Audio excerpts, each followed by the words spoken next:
Friends, welcome to my channel success fiber classes. आप सब कैसे? आई होप सो आप सब अच्छे होंगे। तो एस्टर टीजीटी साइंस की तैयारी मैं आप लोगों को करा रही हूँ, तो क्लास आपको बेहद पसंद आ रही होगी।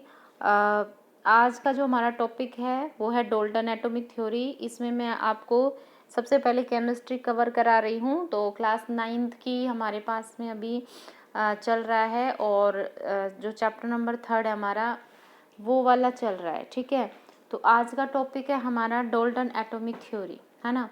तो देखो भाई, मैंने ना एक चीज़ रियलाइज़ की है और मैंने देखा भी है कि मतलब देखो, मैं तो आपको एनसीईआरटी से भी नहीं पढ़ा रही, है ना, वरना एनसीईआरटी का चैप्टर तो बहुत छोटा है। एनसीईआरटी से आप एक दिन में एक चैप्टर को आप इजीली कर सकते हैं, लेकिन जब आप मेरी पीडीएफ देख रहे हो तो मैं जिससे पढ़ा रही हूँ वो मेरे पास में एनसीईआरटी का कंटेंट भी है प्लस अदर भी है। तो रेफरेंस बुक है ये, जो कॉम्पिटिटिव एग्ज़ाम के लिए आती है। ठीक है, तो मतलब मैं आप लोगों के लिए इतनी मेहनत कर रही हूँ, आप लोग क्लास देख लेते हैं, है ना, और मतलब लाइक भी नहीं करते, जबकि मैंने आपको बता दिया, है ना। क्योंकि पता है आज के टाइम में क्या होता है, आज के टाइम में ये होता है कि मतलब वीडियोस उन पर बच्चे ज़्यादा लाइक करते हैं, और आजकल के बच्चों को सच में चीज़ चाहिए भी। जैसे कि how to crack estate in 1 month, अगर मैं ये वीडियो डाल दूँगी तो सब बच्चे इसको देखेंगे भी, लाइक भी करेंगे, है ना। बट जो कंटेंट की मैं वीडियो डाल रही हूँ, चाहे उस पर मैं कितना ही एफर्ट कर रही हूँ, उस पर लाइक नहीं करते। पता नहीं मतलब क्यों तुम शॉर्टकट्स के पीछे पड़े रहते हो। और जबकि मैंने बोल दिया कि शॉर्टकट से कभी भी आपका पेपर क्रैक नहीं होगा, है ना। तो जितना ज़्यादा देखो, मैं अपने एक्सपीरियंस के बिहाफ पर बोल रही हूँ। मैं गवर्नमेंट जॉब सिलेक्टेड हूँ, है ना, मैं गवर्नमेंट जॉब करती हूँ। तो एक देखो, एक्सपीरियंस वाला ही बंदा इस चीज़ को बता सकता है ना। बकायदा मैंने आप लोगों को अपना प्रूफ भी दिखा रखा है। तो एक एक्सपीरियंस बंदा ही आप खुद बता सकते हैं कि आपको कैसे तैयारी करनी चाहिए। वैसे तो यूट्यूब पे फिर भरमारो वीडियो आपको मिल जाएगी, कोई कुछ पढ़ा रहा है, कोई कुछ वीडियो डाल रहा है, कोई कुछ वीडियो डाल रहा है। क्या आपके पास में उन सब का प्रूफ है? नहीं है ना। तो फिर बस मैं तो हमेशा एक ही चीज़ कहूँगी कि, है ना, जो भी आप देखते हो वीडियोस, है ना, जिसका भी देखते हो, एक तो सबसे पहले एक ही चैनल पर आप ट्रस्टेड होकर देखा करें। ये नहीं कि बार बार कहीं उधर भाग रहे, कहीं उधर भाग रहे।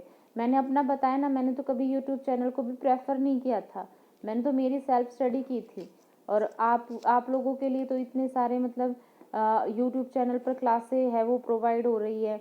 लेकिन वो क्लासें जब मैं देखती हूँ, मतलब जैसे मैं यूट्यूब चैनल कभी कभी देखती हूँ, तो मैं देखती हूँ कि वो इतनी बेनिफिशियल भी नहीं होती। हर बार एक ही चीज़ को, रटी रटाई चीज़ों को पढ़ाते हैं, और जबकि वही इतना नहीं आता है, ऊपर ऊपर से डेप्थ में चीज़ें आती है, और मैं आपको बिल्कुल डेप्थ में पढ़ा रही हूँ। ठीक है, तो जो कोई एफर्ट्स करता है ना, तो उसको थोड़ा सा ना अप्रिशिएट किया करे, है ना। और जितना आपको प्रोवाइड किया जा रहा है उसको जितना ज़्यादा हमने हाथों से लिखोगे ना, नोट से लिखोगे, उतने ही ज़्यादा आपको बेनिफिशियल होगा। क्यों? क्योंकि जब लास्ट टाइम पे आप रिवीजन करोगे ना, तो आपके नोट्स ही काम आएंगे। तो क्लास में जो मैं इंपॉर्टेंट बताती हूँ ना, उसको क्लास में ना नोट्स बना लिया करो कॉपी में। ठीक है, तो चलिए बात करते हैं डाल्टन एटॉमिक थ्योरी की। शॉर्ट में बात करेंगे कि डाल्टन एटॉमिक थ्योरी है, इसने क्या बोला था। देखो, जो डाल्टन एटॉमिक थ्योरी, मैंने आपको बताया था कि महर्षि कनाद ने सबसे पहले एटम के बारे में बताया था कि एटम है वो सबसे छोटी यूनिट होती है, इसको हम और डिवाइड नहीं कर सकते, है ना। फिर 1803 के अंदर आई थी हमारी डाल्टन एटॉमिक थ्योरी, जो किसने दी थी? जॉन डाल्टन ने।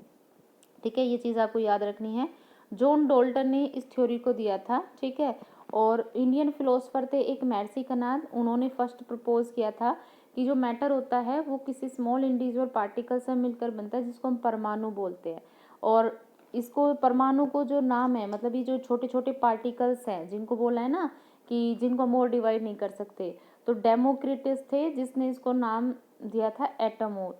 ठीक है, एटमोस का मतलब होता है इंडिविजिबल, मतलब ये एक ग्रीक वर्ड होता है।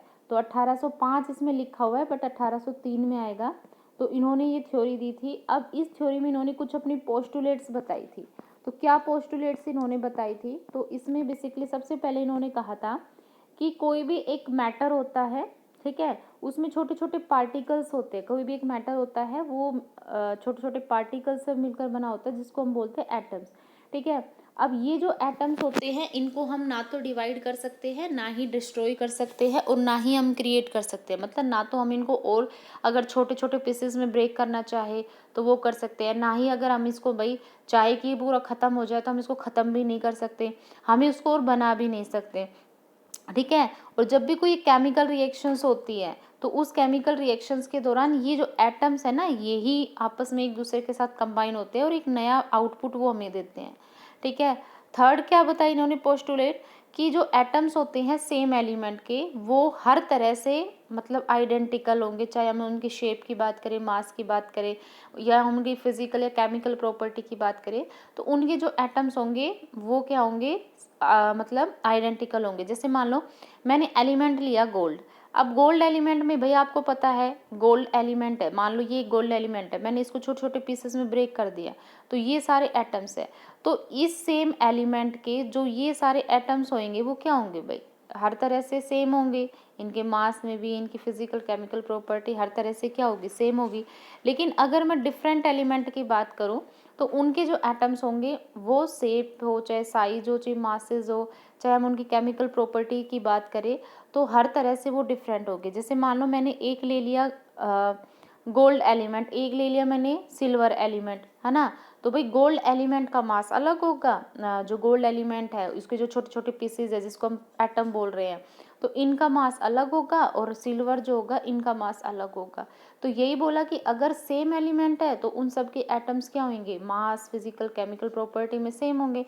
अगर डिफरेंट एलिमेंट्स है तो उनके एटम क्या होंगे, हर तरह से क्या होंगे, डिफरेंट होंगे, ठीक है।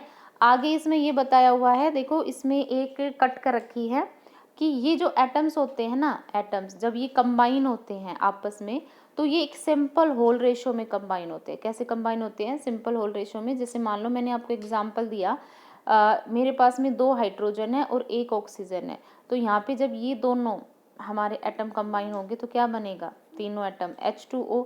तो देखो यहाँ पे एटम का रेशो क्या बन रहा है, 2:1, तो सिंपली होल रेशो है ना। तो यही कह रहा है कि जब भी एटम कंबाइन होंगे ना वो हमेशा एक सिंपल रेशो में कंबाइन होंगे, कभी भी आपको फ्रैक्शन में नहीं दिखेगा रेशो, हमेशा एक सिंपल होल नंबर रेशो मिलेगा, ठीक है। तो ये थी हमारी डाल्टन एटॉमिक थ्योरी। अब देखो डाल्टन एटॉमिक थ्योरी से एस्टेट में क्वेश्चन बना था तो इसको याद रख लेना, ठीक है। उसके बाद नेक्स्ट आता है हमारा atoms. What is atom, atom क्या होता है, देखो ये तो अब तक मैंने बता ही दिया कि एटम क्या होता है। एटम वो सबसे छोटा पार्टिकल्स होता है किसी भी एलिमेंट का, जो केमिकल रिएक्शन में पार्ट करता है, ठीक है, जो अपनी आइडेंटिटी को मतलब चाहे फिजिकल चेंज हो रहा हो, चाहे केमिकल चेंज हो रहा हो, कैसा भी चेंज हो रहा हो, वट वो अपनी आइडेंटिटी को क्या करता है, मेंटेन रखता है, अपनी आइडेंटिटी को, अपनी पहचान को वो खोने नहीं देता। तो वही हमारा क्या होता है, एटम होता है। जो एटम्स होते हैं यही एटम्स होते हैं, जब कोई भी केमिकल रिएक्शंस होती है तो ये एटम्स उसमें पार्टिसिपेट करते हैं और आपस में रिएक्ट करते हैं। इसलिए हम कहते हैं कि जो एटम्स होते हैं वो कैसे होते हैं, रिएक्टिव होते हैं, ठीक है। जो एटम्स होते हैं नॉर्मली अगर हम बात करें तो ये फ्री स्टेट में एग्जिस्ट नहीं करते। कौन है जो फ्री स्टेट में एग्जिस्ट करती है, जो नोबल गैसेज होती है हमारे पास में, जैसे helium, neon, argon, krypton, xenon, radon, तो ये जितनी भी हमारी नोबल गैस होती है ना, इनके एटम को छोड़ के जितने भी एटम्स होते हैं वो हमारे फ्री स्टेट में एग्जिस्ट नहीं करते। अब ये चीज़ मैं आपको आगे बताऊंगी, ठीक है। सब अब आता है कि एटम का जो साइज होता है वो कितना होता है। देखो जो एटम होता है इसका साइज मतलब इतना ज़्यादा छोटा होता है कि हम इनको एक माइक्रोस्कोप चाहे कितना ही पावरफुल हो उसके थ्रू हम नहीं देख सकते, ठीक है। और क्या होता है, जो एटम्स होता है उसकी जो एटॉमिक रेडियस होती है, ठीक है, वो इसके बराबर होती है, ठीक है। अगर मैं बात करूँ हाइड्रोजन की तो हाइड्रोजन की होती है 0.7937 nm, ठीक है, जिसमें 1 नैनोमीटर किसके बराबर होता है, 10⁻⁹ के, ठीक है। तो ये चीज़ आपको याद रखनी है, ठीक है। उसके बाद फिर हम बात करते हैं यहाँ पे अब आता है हमारा एटॉमिक मास यूनिट। देखो ये ना यहाँ से अभी तक क्वेश्चन तो नहीं पूछा गया है एटॉमिक मास यूनिट का, पर फिर भी मैं आपको एक बार बता देती हूँ क्या होता है। देखो 1961 में आपने सुना होगा एक हमारी यूनियन है जिसको हम बोलते हैं आईयूपैक, ठीक है। आईयूपैक का नाम होता है international union of pure and applied chemistry, ठीक है। तो उन्होंने एक टर्म्स को एक्सेप्ट किया था एटॉमिक मास यूनिट, ठीक है, जिसको शॉर्ट फॉर्म में हम लिखते हैं AMU, ठीक है, जिसको हम शॉर्ट फॉर्म में क्या लिखते हैं, AMU। तो क्या होती है ये एटॉमिक मास यूनिट? जो एटॉमिक मास यूनिट होती है ना हमारी, ये क्वांटिटी होती है मास का जो इक्वल होता है कार्बन 12, यहाँ पे स्टैंडर्ड की तरह हम यूज़ करते हैं, ठीक है, क्योंकि जो कार्बन होता है ना उसका जो आइसोटोप होता है कार्बन 12, ये एक मोस्ट स्टेबल आइसोटोप होता है और इसी को ही हम रेफरेंस के तौर पर लेते हैं, स्टैंडर्ड के तौर पर लेते हैं। तो जब भी हम एटॉमिक मास यूनिट निकालेंगे तो उसमें हम इस रेफरेंस का ही यूज़ करेंगे कि एक एटॉमिक मास यूनिट जो होती है वो क्या होती है, जो क्वांटिटी ऑफ मास जो इक्वल होता है किसके, कार्बन 12 का जो एक एटम है उसके मास के 1/12 के, तो वो हमारी क्या होती है, एटॉमिक मास यूनिट होती है। ठीक है, वो क्या होती है, हमारी एटॉमिक मास यूनिट होती है। जैसे मानो मैंने बोला कि एक वाटरमेलन है और उसके मैंने 12 पीसेस कर दिए, तो एक पीसेस का मास क्या होगा, तो ऑब्वियस सी बात है भाई, इसमें 12 पीसेज है तो एक का निकालूंगी तो क्या होगा, 1/12। ठीक है, तो वही है, कह रहा है कि मैंने मान लिया कि ये मेरे पास में जो वाटरमेलन है इसको मैं बोल रही हूँ कि ये कार्बन 12 का एटम है। ठीक है, तो ये हो गई एक एटॉमिक मास यूनिट। अगर मैं बोलूँ कि इसका क्या होगा मास, ठीक है, तो क्या होगा, 1/12 होगा किसका, इस जो स्टैंडर्ड जो हमने कार्बन 12 लिया है इसके मास का 1/12 होगा। ठीक है, तो वही हमारी क्या होती है, एटॉमिक मास यूनिट। अब जो एटॉमिक मास यूनिट होती है, कई बार क्वेश्चन एग्जाम में आपसे पूछा जाता है कि जो एटॉमिक मास यूनिट होती है उसको हमें कन्वर्ट करना होता है किसमें, ग्राम में, है ना। कभी कभी हमारे पास में ग्राम या किलोग्राम में आता है। तो आपको एक चीज़ याद रखनी है कि जो एटॉमिक मास यूनिट होती है ना, उसकी जो यूनिट होती है यू, तो 1 जो यूनिट होती है हमारी वो इक्वल होती है 1.66 इंटू 10⁻⁻27 किलोग्राम के। ठीक है, ये न्यूमेरिकल के बिहाव पर मतलब वो रहेगा आपके लिए बेनिफिशियल। उसके बाद फिर आता है हमारा gram atomic mass. Gram atomic mass क्या होता है, देखो जनरली जब हम किसी भी एलिमेंट का एटॉमिक मास निकालते हैं और जब हम उसको ग्राम में मतलब एक्सप्रेस करते हैं तो वो ही क्या होता है, उस एलिमेंट का ग्राम एटॉमिक मास होता है। ठीक है, जैसे मानो मैंने बोल दिया कि मेरे पास में ऑक्सीजन है। अब आपको पता है ऑक्सीजन है उसका एटॉमिक मास कितना होता है, 16 AMU। ठीक है, अगर मैं बोलूँ कि इस ऑक्सीजन का ग्राम एटॉमिक मास निकालो तो क्या होगा भाई, हमने क्या बोला कि जब एटॉमिक मास को हम ग्राम में एक्सप्रेस करते हैं तो वो क्या होता है, ग्राम एटॉमिक मास। तो यहाँ पे अगर मैं बोलूँ कि इसका ग्राम एटॉमिक मास क्या होगा तो आप क्या कहोगे कि मैम 16 ग्राम। ठीक है, इसी तरह से मान लो मैंने नाइट्रोजन का पूछा कि नाइट्रोजन का ग्राम एटॉमिक मास कितना होगा, तो कितना हो जाएगा, 14 ग्राम। ठीक है, अब ग्राम एटॉमिक मास होता है, इसको हम ग्राम एटम भी बोलते हैं। अब आपसे बोला जाए कि किसी भी एटॉमिक मास में कितने ग्राम एटम है, तो क्या करते हैं भाई, ये चीज़ मैंने आपको मोल कंसेप्ट में भी मैं पढ़ाऊंगी। तो नंबर ऑफ ग्राम एटम हम कैसे निकालते हैं, जिस एलिमेंट का हमें निकालना है उसका मास, ठीक है, और उसको डिवाइड करेंगे हम उसके एटॉमिक मास से। ठीक है, मास आपको गिवन होगा तो उस एलिमेंट का given mass divided by atomic mass, तो वो हमें क्या बताएगा कि उसके अंदर कितने नंबर ऑफ ग्राम एटम हमारे इन्वॉल्व है। ठीक है, तो ये फॉर्मूला आपको याद रखना है। ठीक, अब आता है कि how do atom exist, atom जो होते हैं वो कैसे एग्जिस्ट करते हैं। देखो अभी मैंने आपको बताया कि मोस्टली हमारे एटम्स कैसे होते हैं, रिएक्टिव होते हैं, सिर्फ किनको छोड़कर, नोबल गैस को, क्योंकि आपको पता है कि जो नोबल गैस होती है इनका ऑक्टेट कंप्लीट होता है, इनकी लास्ट सेल में क्या होता है, 8 इलेक्ट्रॉन है। तो 8 इलेक्ट्रॉन कंप्लीट है तो इनको कोई भूख नहीं इलेक्ट्रॉन की, तो ये क्या होंगे, किसी से रिएक्ट नहीं करेंगे, तो इसका मतलब क्या हो गई, ये क्या रहेगी, अनरिएक्टिव रहेगी। ठीक है, तो कौन कौन आता है हमारा नोबल गैस में, ये मैंने आपको बता दिया, helium, neon, argon, krypton, xenon और रेडोन। तो ये हमारी जो नोबल गैस होती है ना, ये अनरिएक्टिव होती है बिकॉज ऑफ स्टेबल ऑक्टेट। तो स्टेबल ऑक्टेट होने के कारण ये क्या होगी, हमारी अनरिएक्टिव होगी। इसलिए जो नोबल गैस होती है हमेशा सिंगली एग्जिस्ट करती है। यानी अगर आपने देखा होगा कि आप हमेशा जब भी हीलियम की बात करते हैं तो हीलियम को He लिख दे, कभी आपने हीलियम को He2 लिखते देखा है, नहीं। क्यों, क्योंकि जो हीलियम होता है ये अपने आप में स्टेबल है। इसी तरह से नियोन है, नियोन की अगर हम बात करते हैं, नियोन का एटॉमिक नंबर कितना होता है, 10, तो 2 और 8, तो देखो लास्ट सेल में 8 इलेक्ट्रॉन है। कोई भी एटम है वो इलेक्ट्रॉन की पूर्ति करने के लिए ही तो रिएक्शन करता है, बट इसके पास तो ऑलरेडी इसका ऑक्टेट कंप्लीट है, तो ये क्या रिएक्ट करेगा, नहीं करेगा, नहीं करेगा, तो इसका मतलब सिंगल रहेगा, यानी इसका कोई पड़ोसी नहीं बनेगा। तो इसलिए हम बोलते हैं कि जितनी भी नोबल गैस होती है ना, ये हमारी क्या होती है, अनरिएक्टिव होती है और ये सिंगल स्टेट में एग्जिस्ट करती है। ठीक है, अब जो एटम्स होते हैं, अब आपने पढ़ा होगा कि जो एटम्स होता है वो इलेक्ट्रिकली न्यूट्रल होता है। नहीं पढ़ा तो हम ये पढ़ेंगे 4th चैप्टर में जब मॉडल पढ़ेंगे। जो एटम्स होता है वो इलेक्ट्रिकली न्यूट्रल होता है। क्यों? क्योंकि एटम में जितना पॉजिटिव चार्ज होता है उतना ही नेगेटिव चार्ज होता है। तो अगर पॉजिटिव नेगेटिव चार्ज दोनों बराबर है तो एटम को इलेक्ट्रिकली न्यूट्रल बोला जाएगा। ठीक है। अब इसमें देखो दो चीज़ें होती है। आपको पता है जब एक से ज़्यादा एटम कंबाइन होते हैं तो मॉलिक्यूल बनते हैं। ठीक है।